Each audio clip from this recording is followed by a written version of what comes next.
Hello everyone, Joe here from Draft FPL and welcome to a weekly series helping you find some good value free agents and waiver pickups in Draft FPL.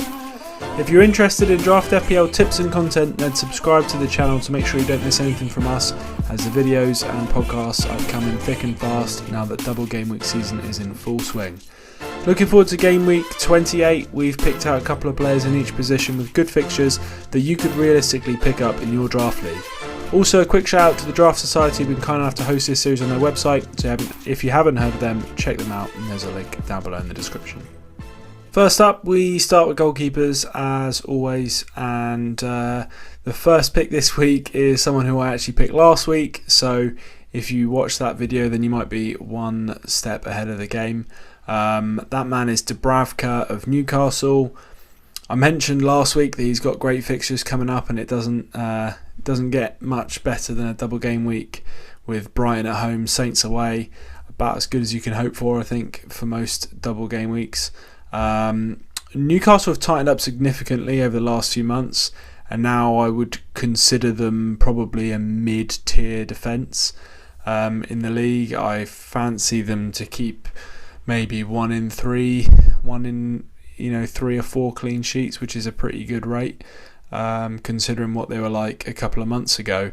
So I would estimate probably about a 70-ish% chance that they would keep at least 1 clean sheet this week, which is pretty good. And yeah, it's just a nice set of double game week fixtures. It's kind of a no-brainer pick up if he's free on the waivers. Second goalkeeper pick is the Saints keeper, Forster. Similar to Newcastle, it's a good set of double game week fixtures. Villa away, Newcastle at home. Not much to say on this one really. Saints are in absolutely great form, and they, I think, would be expecting probably a win and a draw from these two games. At least I've put at least 4 points, maybe at minimum 3 points you would expect with the form they're in. So yeah, I think it's kind of a Saints defender this week looks like a great pickup, and Forster, he's going to play for sure, and that's kind of the main criteria at the moment. You just want to make sure you nail down a starter, and Forster's definitely that, so it's a kind of an obvious pick. On to defenders then. I mentioned Newcastle have about as good as it gets double game week fixtures.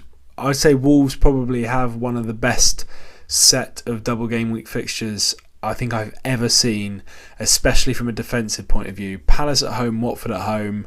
For a strong defence, this is as close to guaranteed points as you'll ever find, in my opinion. I mean, they may not keep any cleans in these two, but you've got to think in terms of percentage chance, this is right up there with about as good as it gets. So in that vein, I've gone for Kilman, but it could be any of the nailed Wolves defenders, to be honest. Schar, great goalkeeper pickup. I doubt he's free in many leagues, but if he is, then snap him up. Cody, Kilman and Saiss, I think, are all nailed at the back. The wing backs is a bit tougher. They're not really, and none of them are really nailed. I would have said Elyounoussi, but he missed out in the last game. So between sort of Marçal, Herver, Elyounoussi, Semedo looks like he's injured. It's a bit of a gamble. So I would stick to the nailed players if you have the option to.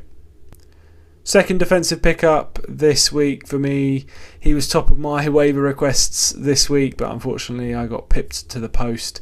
That's Fabian Schar of Newcastle. Brighton at home, Saints away, as I said, is a good set of fixtures. From a defensive point of view especially, I quite like the Brighton fixture for them. So yeah, same reasoning as Dubravka, as I've already said, really. Schar also does have a bit of attacking threat. He's kind of known as a bit of a marauding centre-back, and he's decent in the air, so you could get lucky and spike an absolutely massive haul if he comes through with an attacking return as well as defensive. So yeah, I think he's the best defensive pick that you'll find. I also quite like Matty Target, obviously, at left back, and I personally have picked up Kraft this week for this game week.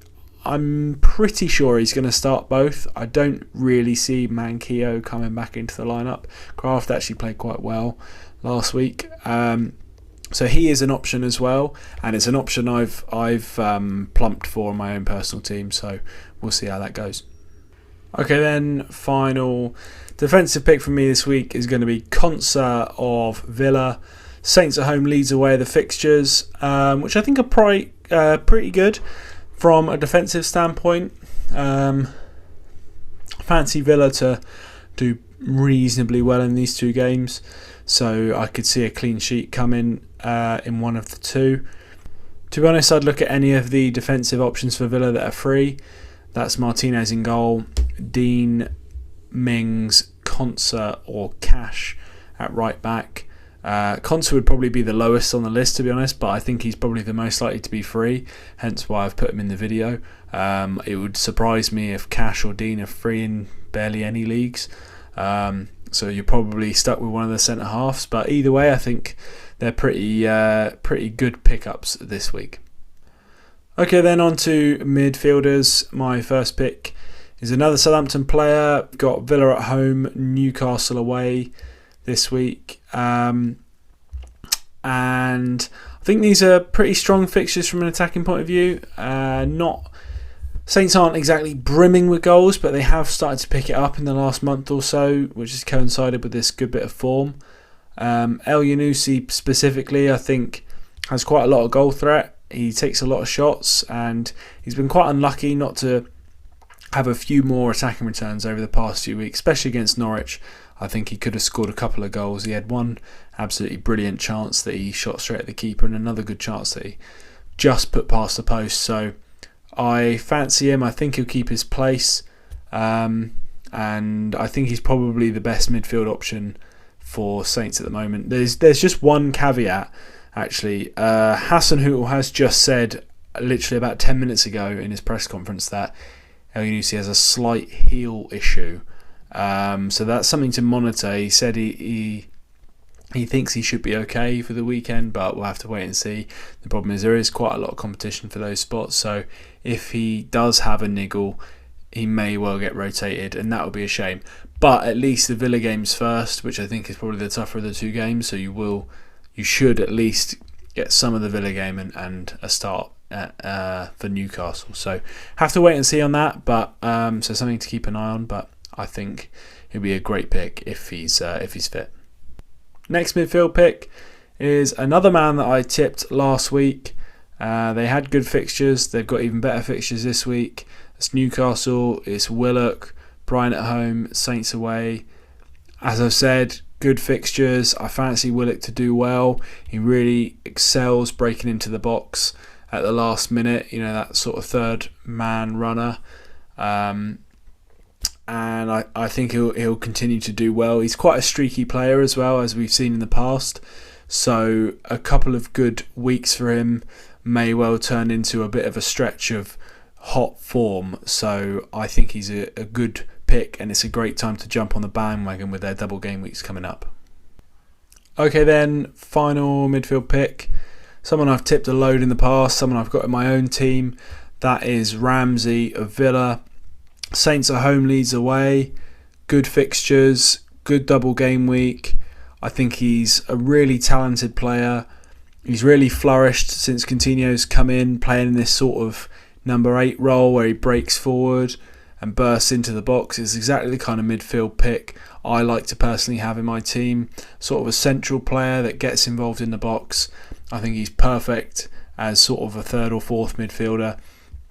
And yeah, I can't sing his praises enough, really. I think if he's free in your league, absolutely pick him up and probably keep him for the rest of the season, because I can only see more points coming for him.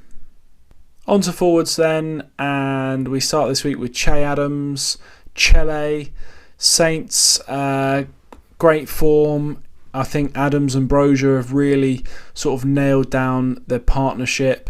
Brozier gets a lot of the headlines, but to be honest, I think Adams is pretty much just as good of a pick.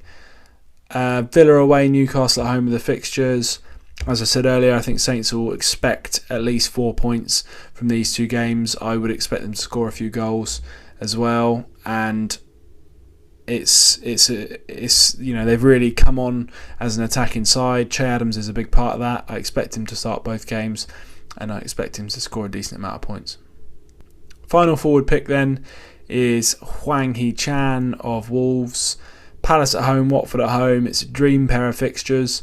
Wolves are much better defensively than they are going forward, but having said that, Hwang, they do score the odd goal, and Hwang has quite a high goal involvement when he plays. He shoots quite a lot. He's always in and amongst Jimenez, ready to feed off him, and I think he'll probably start these two games potentially with alongside Jimenez and Neto, who may come back in. That would be my prediction, that they start with the three of them. But we'll have to wait and see. But I would expect Hwang to do quite well. He's had decent form since he's come back from injury, and I think he'll continue to start. And with these fixtures, it's kind of a no-brainer. Okay, then that wraps up my picks for game week 28. This is looking like a really fun week of fantasy football, in my opinion. I always enjoy the game weeks where sort of the lower teams have double game weeks. I think it makes it really interesting when you kind of have to decide between, a big player that's got a single game week versus a player for a smaller team that's got a double. I personally always go for the double. I just can't resist it. So yeah, I think it's going to be quite a fun one. If you enjoyed the video, please do hit the like button, subscribe to the channel. We'll be back with a podcast on Monday night, I suspect. So look forward to that, and we will see you next week.